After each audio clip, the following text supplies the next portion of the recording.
leading the charge to make the 2024 Broker Carrier Summit possible, and we are so excited to have their support.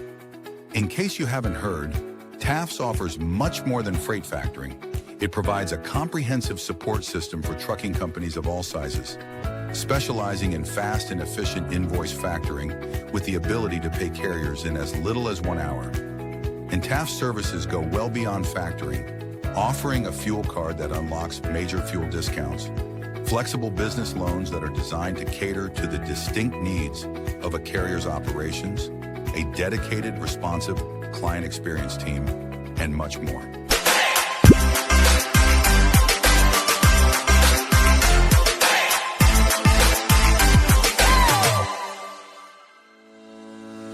Blackbox Logistics is a 3PL freight brokerage based out of Birmingham, Alabama. Blackbox Logistics was formed in 2020 by 3 friends, Logan Dyer, William Graves, and Will Hopkins, in a basement office with the goal of bringing transparency around the clock communication and hassle-free customer experience to the table.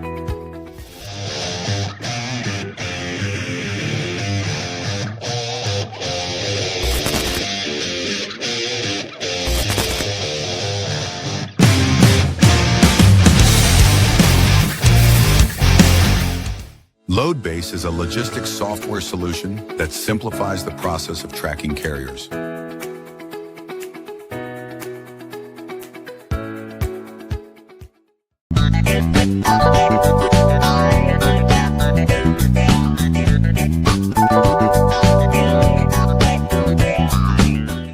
Multi-service fuel card, the industry's first fuel card, was created by an over-the-road truck driver in 1978 to offer a safe, simple, and cost-effective way to handle fuel and trucking expenses.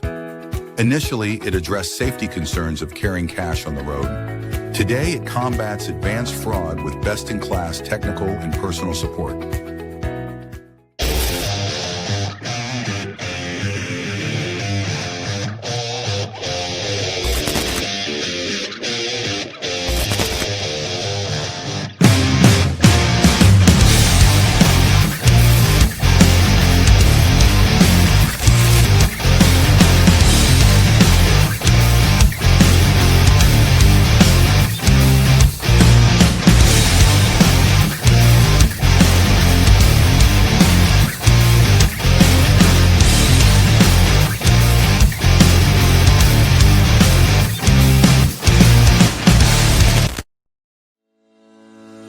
Sales-CRM is built for freight broker and agent sales teams.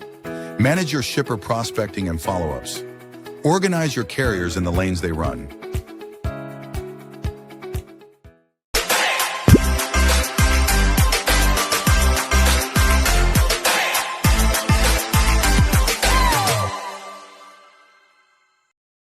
HD Ships is a leading logistics provider specializing in sustainable and tech-driven freight solutions.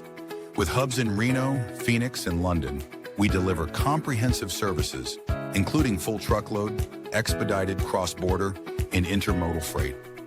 Leveraging proprietary technology, we offer 24/7 tracking, real-time visibility, and advanced automation to ensure safe, compliant, and efficient transportation. Our commitment to sustainability enables clients to offset emissions through carbon credits, aligning logistics with environmental goals. At HD Ships, we prioritize transparency, reliability, and exceptional customer service, empowering clients to achieve seamless, sustainable logistics solutions worldwide.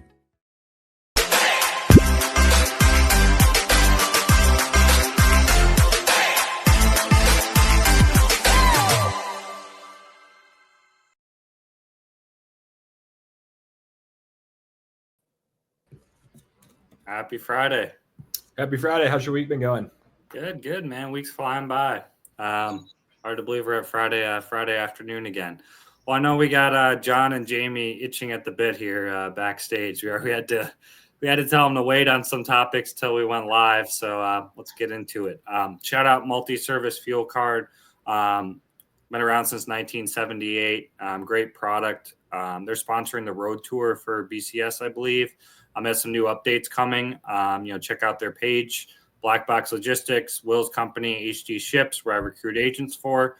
Load base. I actually saw just a great post by Stan, of customer testimonial from them. Great tracking product. Will's checked out their demo, thinks it's fantastic. Sales Dash, freight specific CRM. Several of our agents use it. Josh's company uses it.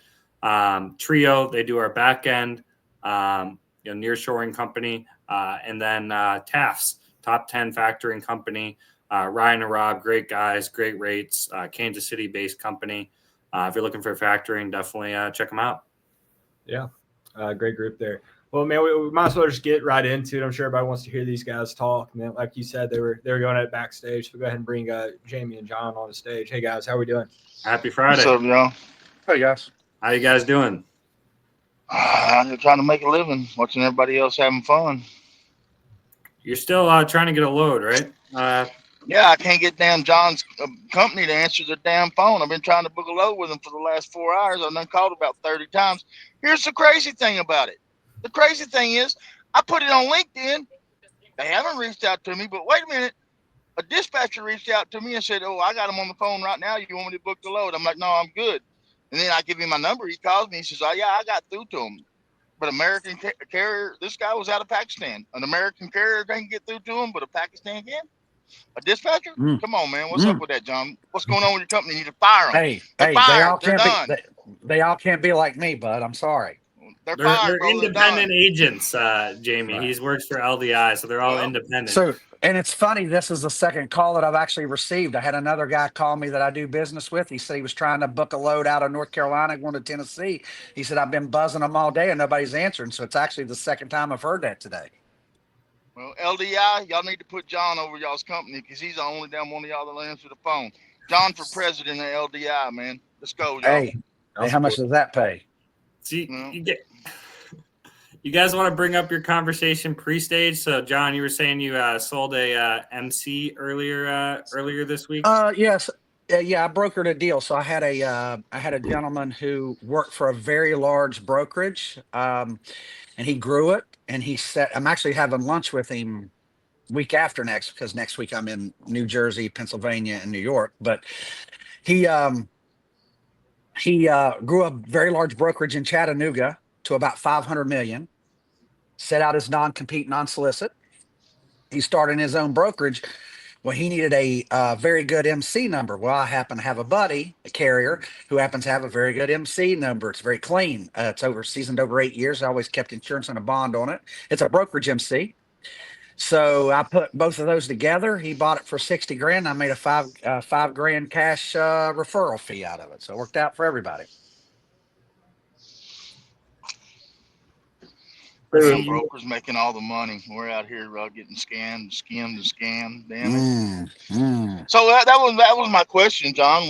Is that the next future double broker of America? I mean, we know what's going on. We see Facebook post groups jumping all over the place, buying and selling MCs. I mean, maybe are they going to be legit, or are they going to be a double broker as well? This guy's legit because the company that in Chattanooga is very legit, that he grew to a $500 million business. So the guy's legit, knows a lot of people, knows all the players, been around the game for 30 plus years. I got my eye on him. Send me the information. I'm going to watch him. All right. I'm all over it. So I got a shout out there, Jamie, too, just so nobody's confused. Yeah, this is my these are some good friends of mine. They're really good people. BWS, Mr. Rob. I do promote for them. I'm not a paid promoter, but they've been really good to me. They're good folks. I had a long conversation with them yesterday.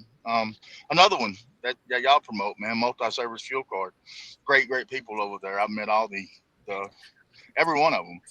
Done Zoom calls with them, and they're I've been at the Broker Carrier Summit, the Texas Truck Show, with them a couple times, and just so y'all know, they are sponsoring my way to the Broker Carrier Summit in Indy, so I will be there. Yeah. But they're excellent. They're great. They're great people, man, and I believe in what they're doing, and they've always been good to me. So hey, I give them a shout out every time I get a chance. You know what I mean? No, 100%. That's a good segue. Got my Noah hat on.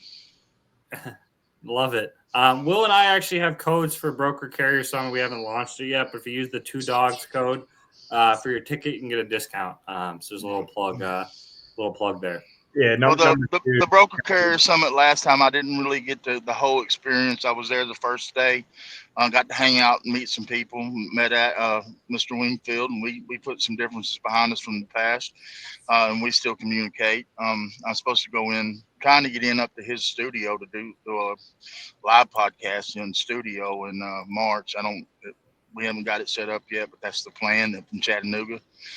Um, the broker carrier summit is very powerful. You meet a lot of people. I mean, you get to shake somebody's hand and look them in the eye, and that's irreplaceable. That's something that we don't get every day out here in the supply chain. We're working with people that we don't know, we don't trust, but it's a whole different ballgame when you get gut level and get face to face with people. I mean, me and Alex Lockett had some issues in the past, but we cleaned that up, and he's been doing a lot. But I got to put this out there. So Mr. Hopkins and HD Ships and Black Box. So every time I hear y'all's ad on here, man, it blows me away. And I hear about the positive aspects of transparency. So I'll be looking for the comments in support of transparency on the notice of proposed rulemaking for 49 CFR 371.3. It's open again. I'm not the owner of HD. Will is the owner of Black Box, so maybe Will can answer their thoughts on broker transparency. But yeah, we don't have an official stance on it. I mean, to be frank, I haven't looked into it too much beyond reading some things on my feed, so I'm not well enough informed on the matter to really give a take on it. Jayme, but how about you walk us through how you see it? Maybe I can get better informed on it. Well, I mean, if y'all got, hopefully we have time. I'm going to try to pull it up. I'm going to let y'all listen live to a couple of phone calls between a broker, a chameleon carrier, to a scam broker that his authority was shut down in October. Nobody's had this information yet. I did send it to ABC. We're supposed to be doing something, but I'm going to give y'all the ground floor on it and let y'all listen to this if I can get it set up. And then it went to Landstar, to the final mile carrier. And it shows you exactly what we're dealing with out here and what's going on every day. We know it's happening. The only way this load was caught, that it was quadruple brokered, because that's what it was. It went to chameleon carrier, to a broker whose authority was shut down last October, to Landstar, to the final mile carrier. They siphoned $600 off of the load before it got to the final mile carrier. The only reason it was caught was the receiver. The receiver was observant and went out there. It was a flatbed load of hay, and seen that the carrier's name on the side of the truck did not match the name that the original broker had put on their paperwork, the load that the truck was supposed to be booked for. And reached that back out to the broker, Miss Shandy, at a truck connection here in Fort Worth. And that's when she started reaching out to these people, making phone calls to find out what had happened with their load. And I've got it all. I've got the rate cons, every rate con. They say that that and Truck Stop both say that neither the chameleon carrier or the broker whose authority was revoked last October, neither one of them have access to DAT, load board, or Truck Stop. So to me personally, it looks like they're working in a partnership with these people, and the broker for agent for Landstar. What we found out when we dug in deeper was Landstar, this agent, is he don't even have his business anymore. So the business that he signed up with Landstar under, his DBA or his LLC, which is required for you to be a franchise and free agent for Landstar, isn't even in business anymore. He shut it down over a year ago, went bankrupt or whatever, but this guy is still working for Landstar and double brokering freight. I'm going to let y'all listen to this. But I'm just going to take me a minute to get it set up. My stance on transparency, okay. Let me tell you my stance on transparency. It's more than about the rate. Okay. How many times a day does this exact thing happen and it's never caught? Because the carrier delivers the load was successful delivered, and nobody knows that the other two or three people was involved siphoning money off of it. So transparency would give us the ability as a carrier, not only a broker, but as a carrier to be able to get the paperwork, look at it and say, okay, well, who are these other 3 people involved in this transaction? And at that point, we can go to Freight Validate, which Dale Prax, I work with them. I talk to them. John Quintero, the double broker bounty hunter, and say, hey, you know what? Here's the proof. These people, let's take them out. Let's get them out of the industry. Let's get them done, get them gone. And then on the reverse side of that, what that's going to do, it's going to help the carriers that are getting money siphoned off, probably billions of hundreds of $1 million a year in the scam and the fraud. But it's going to help the good brokers as well, because once them people are gone out of the way, that leaves more freight for good brokers. That's my stance. Yeah, so I'm not trying to backtrack, but as far as the one scenario that you had described with the hay, that's kind of odd to me that they were able to siphon off $600 of a hay load. Usually a cheaper commodity, margins are usually pretty tight. At least when I think about the true double brokering, where they're actually going to pay the carrier, like the double broker in the sense, take a load for $3,000, sell for $2,800, not to take the load for $3,000, sell for $5,000, then not actually pay the carrier. I think of cross country parcels, things where it might be easier to do, or consolidating freight. So it's interesting that they were able to do that with a. Well, this was a load coming out of Hammer, Idaho, a load of hay coming to Fort Worth here, and the original broker, we spoke on the phone. I've got all the information. She put it up on the load board on that for $3,000. So when she booked it to the first carrier, the Chameleon carrier that has for $3,000. That carrier moved it over to a brokerage that authority was revoked in October for 26.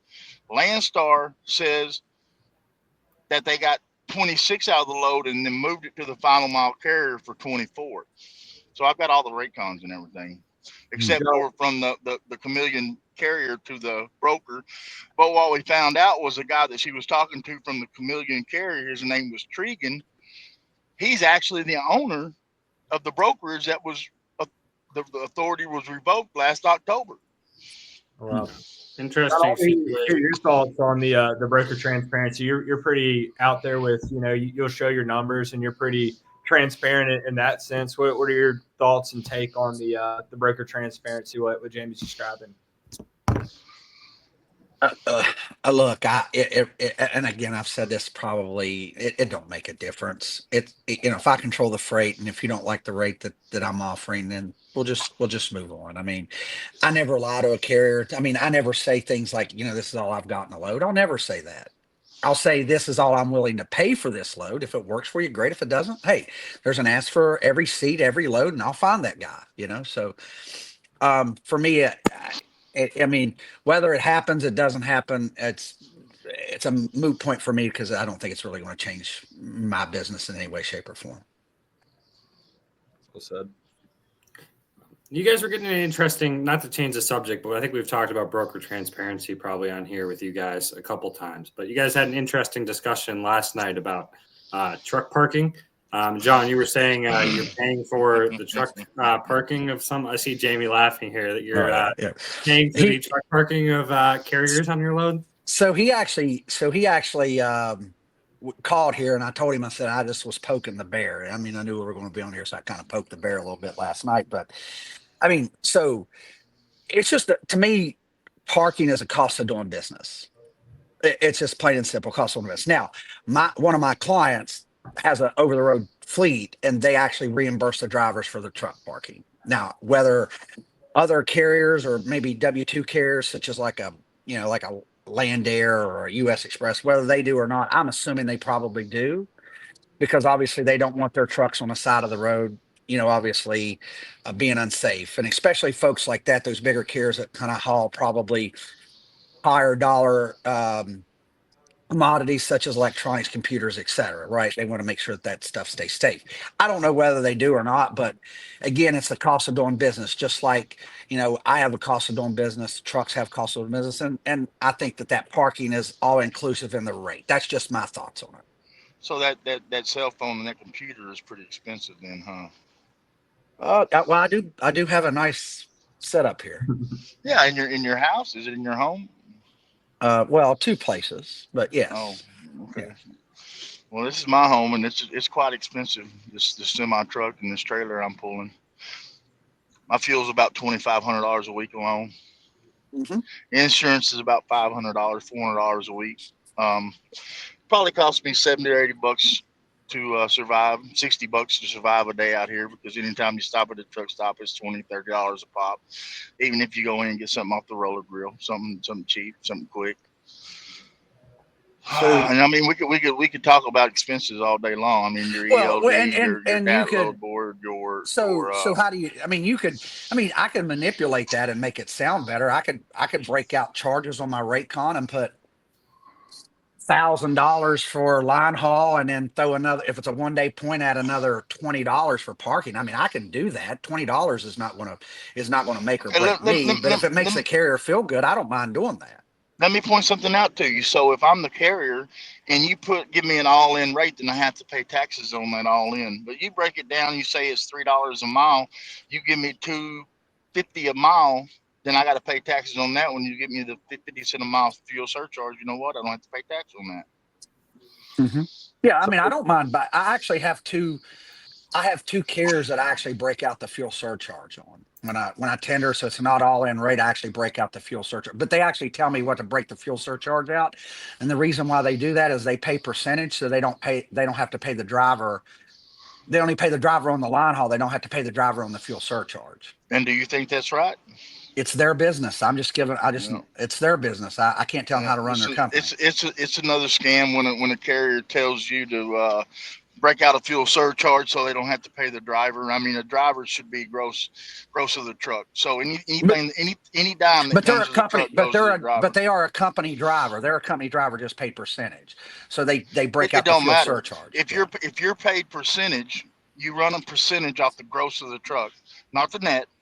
hmm So do they not pay them accessorials, layover, detention? I don't know the answer to that. so They probably don't. I've had the opposite drivers where so I guess you could say playing devil's advocate, but we've had.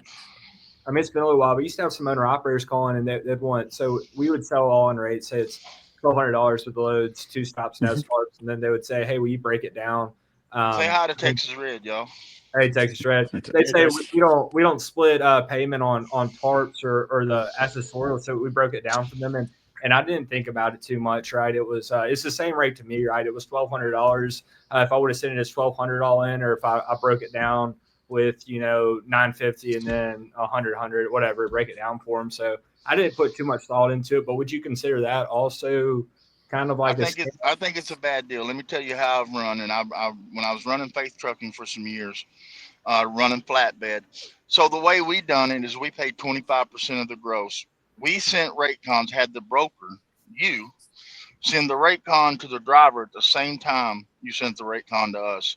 That way, the rate cons can't be doctored, because I've seen companies out here Photoshop rate cons, Mhm. paying their drivers percentage and siphon money off of them. So the way I done it always, and Brad's getting paid. We just started with me day before yesterday. He's fixing to go into a truck for me. He's getting paid, and he'll get rate cons directly from the broker. There won't be no ifs, ands, or buts. What the truck is grossing, he'll get his percentage. When we was doing flatbed, tarps or things like that, and on the accessorials, detention and layover was on a percentage basis. But anything that was the driver done extra work, unloading the truck,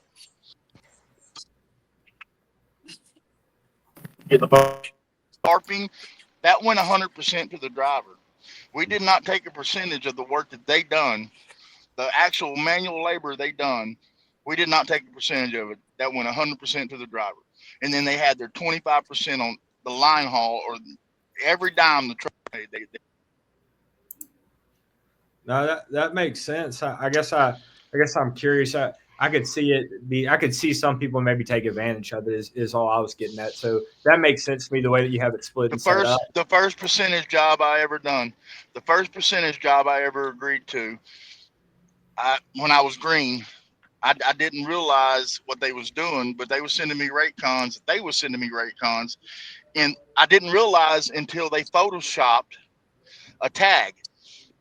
a tag and run me up into a secured port in Galveston with a bogus, fictitious tag. Then I realized what they was doing with the rate cons. They was photoshopping the rate cons. And after So I that, know that's anytime I worked percentage, after that, I demanded that I get.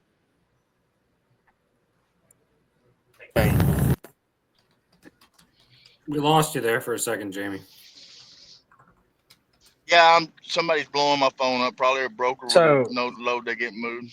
so so I want to chime in here. So I've actually had that happen, especially in my early years of broker and freight. I actually had a couple carriers that said, don't ever, they said, we don't mind you calling the drivers, but don't ever discuss, but don't ever discuss the rates. And then one particular time I was moving some freight, and I was calling and talking to the driver because he was getting delayed a little bit. And I said, look, I said, I went ahead and paid your company $3,300 for this loads. I said, so, obviously it's a good payment. And he said, 3,300. And I said, yeah, that's what I paid him. He said, well, they're only paying me 2,700. And I said, well, I'm sorry, but the rate con says 3,300. And he had never seen a rate con. So he was a little ignorant, maybe just didn't have a lot of experience. So I sent it to him. So I got his email address and sent it to him. This happened on like a Saturday. Well, come Monday, his company called me and he was like, what are you doing sharing a rate con with the driver? I said, well, he's an owner operator. So obviously he's should be entitled to know what he's getting paid.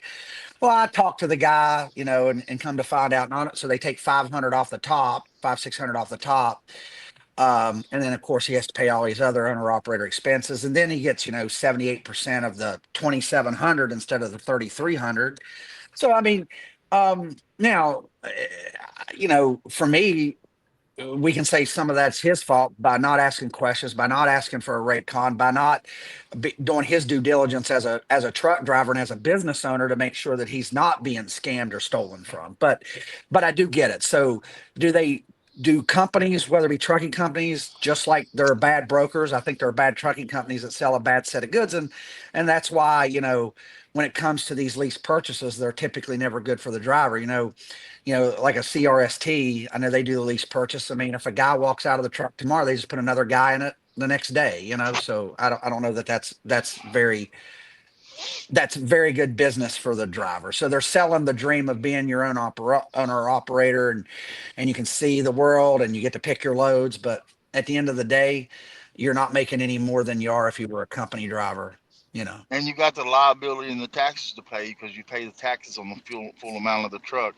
So Sure. I did get in one of them situations with Christensen Transportation out of Stratford, Missouri. Terrible company scam. They make you sign 2 contracts. The first contract is a lease purchase. The second contract says you won't sue them. So that tells you something right there. But the way they work that is they get these trucks on a pack lease, and they're able to get the truck, secure the truck because they have a driver. Okay. But once they get that driver in that truck, a lot of these companies, the goal is to push that driver out of the truck. That's making a little bit more than a company driver. And then they can take that truck and move it from the lease purchase division over to the carrier side and put a company driver in it, making 50 cents a mile. Yeah. Pretty shitty. Yeah, there's bad carriers, bro. I'm not just against bad brokers. I'm against bad carriers. I can't stand all the fraud and scam in the business, man. Factoring companies. I mean, we could go down a list, and everything that relates back to transportation, there's fraud and scam in, brother. Mhm. Not just the brokers, not just the carriers. Every damn thing. Mechanics, towing companies. I mean, we could sit here and talk all day about the different scams that go on in trucking that's not got anything to do with a carrier or a broker, but we all pay for it, right? Sure. When I mean, long story short, it's just like anything when there's money involved and you've got an opportunity to and the difference between stupidity and ignorance is the stupidity means you do something really stupid, but ignorance means it'd be kind of like touching a hot stove and you're a 2-year-old and you don't know it's hot, right? So I think a lot of these trucking companies take advantage of drivers. It's that don't have that don't fully understand how this all works, and they trust a little too much. Yeah, I'd agree. And then that's kind of my stance on it too. Say however you want it broken down, that's y'all's business, right? I'm not It's not. I'm not running your trucking company. Whatever you guys have going on is going on. We're just gonna book the load, make sure it gets picked up. But we're not here to, I don't know, do all that. So Sure. hopefully, yeah, people are watching what they're doing. Looks like we lost Jamie. Hopefully he'll join back here shortly. Maybe it was a broker calling with a hot load. I know he said his phone was Hot going. load. When are you guys going to book a load together, John? When are you and Jamie going to team up? I don't have a lot of outbound Texas. I do a Waller, Texas to Lexington, and I do Arlington, Texas to Lexington. One of these days we'll get it. Yeah, that's his lanes. I think he runs. What does he run? South. He don't He run stays away from the West Coast and the Northeast and the Southeast. I feel like, not the Southeast. The Southeast and Midwest. I feel like, or Southern Midwest. He likes to run. The last time that I talked with him, I think you need a sticker for Kentucky, and he didn't have a sticker for his truck for Kentucky, so he couldn't run at Kentucky. You gonna break down the truck parking for him? If you do, here's Hughes back. Sure, I'll break it. I'll break it down for him. I'll put, if we agree on whatever, I'll throw 20. But I mean, look, if Jamie was around here in Benton where his buddy is, I'd pick him up and we'd have steak dinner. I'd bring him to the house. Are you going to give him a better rate than you'd give a normal carrier? You know what? I would, just for the simple fact that we can say we did a load together. Absolutely. Yeah, I would. That's Sorry, good. y'all. These gentlemen over in Pakistan, bless their hearts, are very persistent. My phone was blowing up. It's on that Was it? the one that hit me up on that load. They said they called 25 or 30 times and finally got somebody on the phone at LDI. They're trying to book me a load, and I done explained to them I don't use dispatchers. No. Well, while you were gone, John says he's trying to book a load with you at some point. He'll give you an above average rate. Well, I'm working on getting my my Kentucky numbers, and then I'll be up that direction, man. Just right now, I'm not a portion in Kentucky. Now if he done a step deck, we do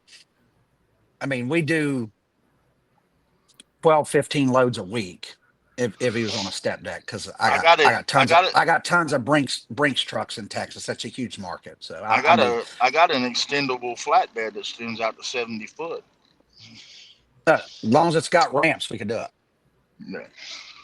No, it's high, man. That sucker sets high. You can't load with about 8 or 9 foot on that sucker, and it's very heavy. It weighs low. When I put that flatbed on my truck, it's like I put a reefer on it, so I can only scale about 44.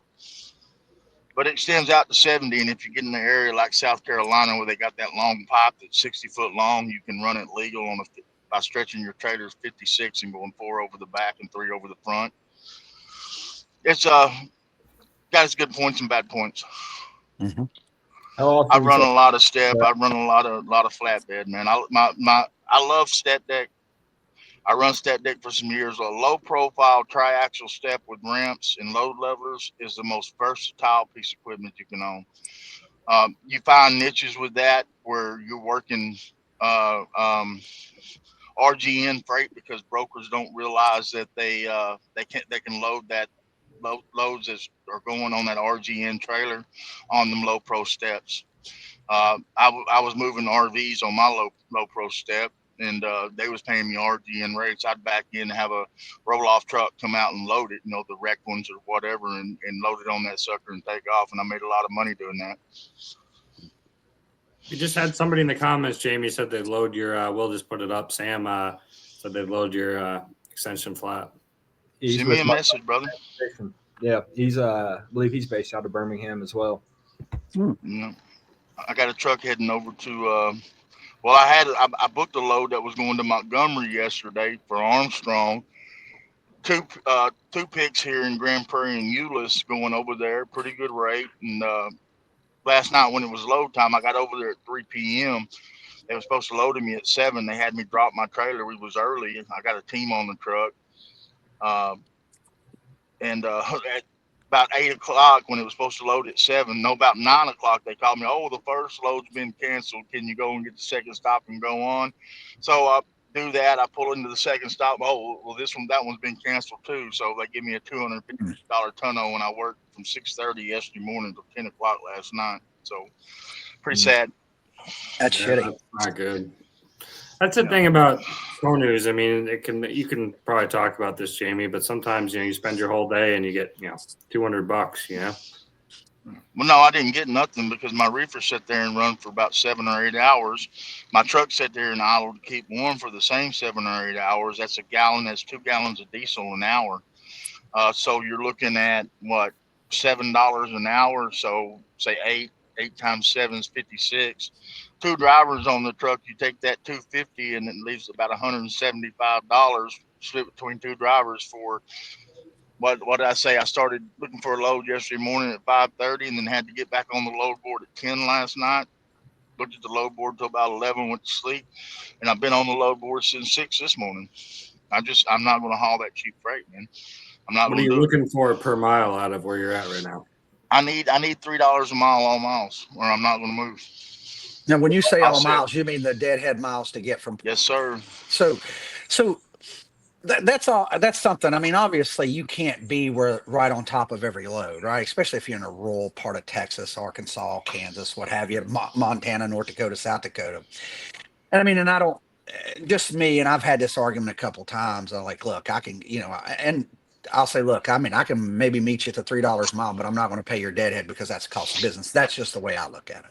Yeah, well, I don't deadhead for free because it costs me to deadhead. My fuel is 61 cents a mile. No, I get it, but that's just the cost of doing business. So you know. So when I negotiate the rate, I've already got that calculated in. I'm not telling you. I'm not sitting there telling you, well, I need this for deadhead. No. Yeah. But when I give you my rate, I'll go like $200 over what I'll actually do it for, and then let them negotiate down. But if they won't come up to that, then I'll move on to the next one. Yep. You're never going to give me your best rate, and I'm never going to give you my lowest rate. That's for sure. Now, what's the cost of sitting there too? Like if somebody called you up right now, you've been on the load board for all day, right? If somebody called you up with a 285 offer, would it make sense for you just to take it since you've been there? It depends on the area. I work an average in and out. So if I'm going to Arkansas, I'll come down to $250 a mile, but out of Arkansas, I'm gonna get $4 to $5 a mile. If I'm going to Laredo, I may take $250 a mile going in, but I need it to average in and out after that $3 a mile. A load from LDI to Kansas is more than $3 a mile, Dylan commented. It's $17.50 from where I'm sitting, Roanoke to Kansas. It's 437 miles, so it's about $4 a mile. Oh, decent rate. I'll sit here until I get it. I mean, literally. If it's that bad, and if I get in the area and it's that bad before I'll load any of that cheap freight, I'll put this sucker in the wind and go to a better area and then sit there. Here's the way I look at it. So you've got your drive time, you've got your clock time, you have your load time and your unload time. So I need it to work out to minimum of $100 an hour every hour it takes off my clock. Okay. If I'm not able to turn $100 an hour, $7,000 a week, then I might as well go home and park and find something else to do. Because by the time I take my expenses out of there and I put something back for my company, then there's nothing left, any less. We average, I think that last year our profit margin at our company, not including our driver pay, we take 25% driver pay, just like the man next to me gets paid. When he goes solo, he'll get 25% of every dollar turned on the truck. I take the same thing. The rest of it stays in the company. So I think 3 to 4% is where our company was last year on the profit margin. You definitely have a strategy with it, Jayme. I think you could teach a lot to other truck drivers. I don't think every truck driver, owner operator, I should say, has the same type of strategy. They all a lot of them, Matt, don't even know their true operational costs. They have no clue. If they did have a clue of what it actually cost them to run and what they needed to put back for maintenance and for repairs, they wouldn't be taking this freight, bro. What's the furthest that you've ever deadheaded to get to a better spot after sitting? Oh, hell. Recently, 400 miles. Yeah, maybe give us all time. Maybe give us all time and recently. Well, I met a lady that worked railroad. She actually is the one that paid to put the pintle hitch on my truck. I got a pintle on my truck. My truck is set heavy. I got 13,000 3 steers and 20,000 pound a piece on my drives. So it's set heavy. She paid $3,500, $4,000 over in Tupelo, Mississippi to have the pintle hitch installed on my truck because she was doing railroad work. All right. We run drop and hook. I run some drop and hook for her under COVID. I would back in there with my reefer and drop my reefer at the rail yard, and she would pay me to deadhead there. So if I went up to 800 miles to get the next load like that, and her paying me to do it. But she'll also pay me. She would also pay me to deadhead back to my trailer. Yeah, that makes sense. What about a deadhead that you're not getting paid for? I mean, in that scenario, you're getting paid for it, Well, it's not uncommon for us to leave Dallas and deadhead all the way to Laredo or McAllen, which is 450 miles. So that's not uncommon at all. I picked him up in San Antonio the other day, and we went to McAllen, so that was 450 miles. But I needed. Does it make sense to take a $2 load, or cheap load just to be able to, cover the fuel from that drive if it's an easy on, easy off type of load? I get a lot better fuel mileage empty. Okay, so empty. My problem with taking the cheap freight is not the fuel. You're going to use more fuel because you're heavy, stop and go. My problem with taking that cheap rate is the 4 hours to load and the 4 hours to unload. The 8 hours is going to burn off of my clock, 8 to 10 hours off of my clock trying to get the load on and off. It makes it to me where it's not worth it. It's better for me to just burn that 4 or 5 hours off my clock and deadhead than spend the extra 10 hours loading and unloading. When you after you deadhead, do you take into account that deadhead when you talk about you need 3 miles? Would that count on all your miles? Yep. Okay. Mm-hmm. That's where I try to keep it. Don't always work. Sometimes I might fall 275. Sometimes I might make 350 a mile. But I need it to average, man. It's got to pay for the truck to move. And usually when you see me deadheading from Dallas to McAllen or Laredo is during peak produce season when they're paying $6, $7 a mile down there. At that point, it's not worth tying up your truck because they call Laredo layover Laredo for a reason. The valley, you get down there, you got a load going in, and the Mexican truck can't make it across to get the load. You know what? You're stuck there until the Mexican truck gets across the next day or the day after that. So if I'm going that direction, I'm damn sure not trying to load into or out of McAllen or Laredo. I'm trying to drop in San Antonio and then deadhead that 160 to 200 miles down there. Yeah. No, I mean, that makes sense. Sure, it averages out if it doesn't happen all the time. Makes sense. I respect it. You've got something that you stick with and you're true to it.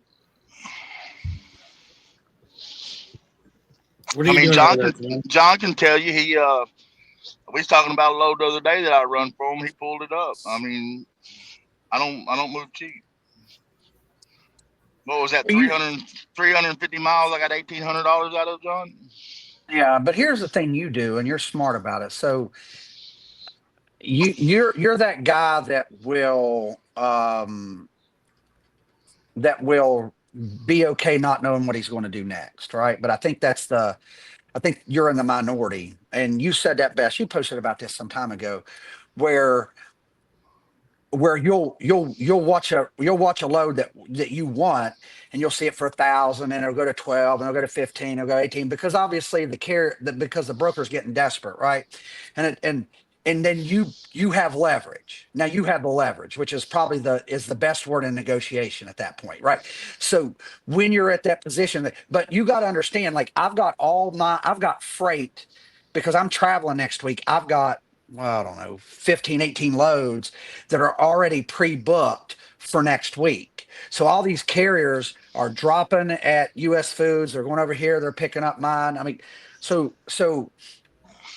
but then what's going to happen with that is they're losing out. They could probably not take a load on Monday, not pre-book their truck, especially if it's a really good area, and then they wait, and then truck capacity dwindles. Then a customer calls in at 2 p.m. and says, "Holy shit, this has got to move today."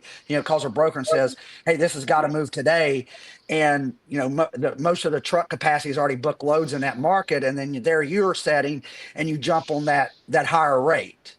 So, I mean, you're being smart about it, and unfortunately, and I don't hate to say this, but most people don't do that. Most people pre-book. I mean, I just booked a load today for a guy on Tuesday. He wants to go ahead and pre-book his trucks, and I think there's a lot of dispatchers out there that want to go ahead and get that truck set up all week, and Let me and ask you and this, they're John. and they're losing money on that. Let me Is that ask a you good this, decision John. from a broker though too? Like I used to book a lot of I had a lot of same day freight too, but even the ones I didn't, sometimes I'd wait till the same day because I was getting a better rate from the truck too. So I mean, I think it was both ways. Yeah, so it's a matter of timing, and when I was down in Daytona, I had a shipper that opened up on Saturday, and during the week I'd move that for $1,200-1,300, and it's a lane I don't do very often. It's a load of salt, so I don't do it very often. So I went to the board. I posted that for Saturday because they loaded from 6 to noon. I got that buy for $900. So it can go both the broker's way, and it can also go to the shipper's way. And it's just all about timing on when you decide to post your loads. Yeah.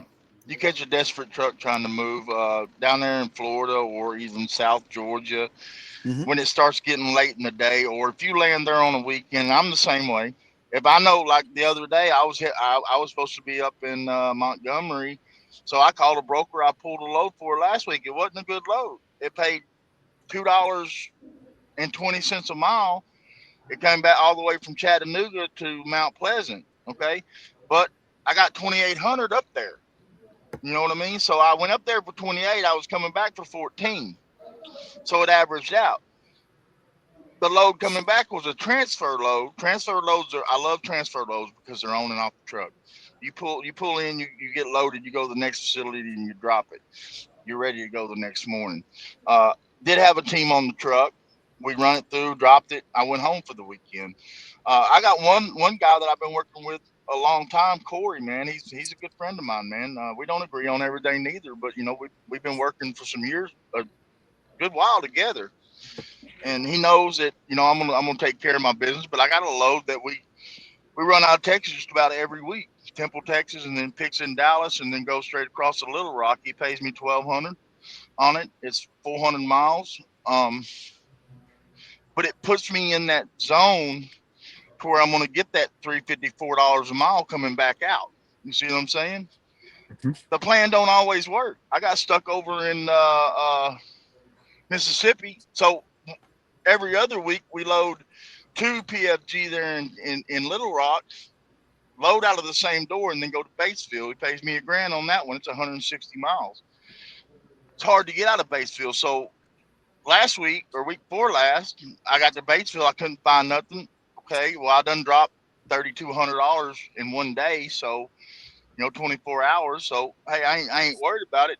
Next day I woke up, I looked around, couldn't find nothing, so I headed back to 160 miles to Little Rock. So it ended up 320 miles in the load for $1,000. I got back to Little Rock and there wasn't nothing, man. I'm like, what the hell? There wasn't nothing in Arkansas, dude. I ended up deadheading all the way from Little Rock all the way back home because I wouldn't take a $1.50, $2 a mile load. I went all the way back to Dallas. Yeah. Yeah. Well, guys, it's been another great episode. We always enjoy having you guys on. We'll have to shoot for making this a semi-regular thing, which it kind of already is. But I know that the audience enjoys it. Having you guys on at the same time always makes for some good conversation. So we appreciate you guys spending your time with us this afternoon and coming on. Yeah, I I'm gotta getting go, that. I'm getting that steak pretty quick, John. Just so you know. buddy. Whenever you're more than welcome. And if it's during the summertime, you can swim. You can swim in the kids with the pool, and I'll find pair of swimming trunks that fit you. Well, you got the Yeah. what it was, a Koi River right there, don't you? A Coe, yeah, A Coe's right Koi, behind yeah, me. I'm about 5 minutes right behind me, and I can be at any of the whitewater rafting places. It's just yeah. right behind me, I and made the mistake and cut up through there one time loaded and never again. yeah, there's some bad road, and But I got to go pick up my Cybertruck, so this is actually pretty good timing for me as well. Good deal. All right. Okay, Well, cool, man. Hey, guys. Take care. God bless everybody. Well, shout out to our sponsors again. Multi-Service Fuel Card, been around since 1978. They got some new things launching. Check out their page. Black Box, Will's company, HD Ships, where I recruit agents for. Load Based. Go check out Stan's post, customer testimonial, tracking service. Really kind of a unique tracking service. Will's demoed it. Great product. Sales Dash, goes without saying. Josh has been a co-host here when Will was out. Great product, freight specific CRM. And then we're brought to you by Taft's Top 10 Factoring Company. Great customer service. Reach out to Ryan and Rob. Kansas City based, great company. And we'll be back next week. Yeah, awesome. Enjoyed it. Yeah, always good having those guys on. I got to run. People are peeking around my door. We let them go at 4. So, yeah, we'll be back at next week. Stay tuned to the page for Dog of the Week and some announcements. Sounds good. See ya.